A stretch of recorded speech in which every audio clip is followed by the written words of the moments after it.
Hello everyone. In this video, I'll show you how to build an AI agent in Botsify that analyzes your competitors' Google ads and Facebook ads. First, head over to Google and look for Apify Google Ad Scraper. Click on the first link, then try for free. Add as many Google ad links as you want. For the required company, copy this backlink. Again, go to Google, look for Apify Facebook ads library, and then the first link. Add as many Facebook pages and meta ad links as you want for the required company. I'll copy this backlink. Finally, visit this website you see and copy the API key. We are good to go on to botsify.com now. Once in there, click on Create Agent, select Agent, and enter name. Give the bot the following prompt that has been used or adjust as per your requirements. Click on Connector, then Server on the top right of the box.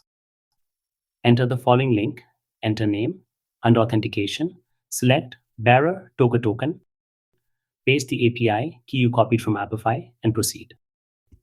Repeat the process again for the Google Ad Scraper.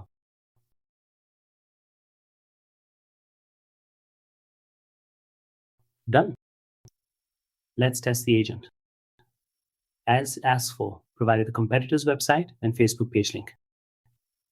It displays the messaging hooks along with detected offers and discounts. Go ahead, try catching your competitors' secret marketing strategies through this hack. That's it for this video. Thanks for watching.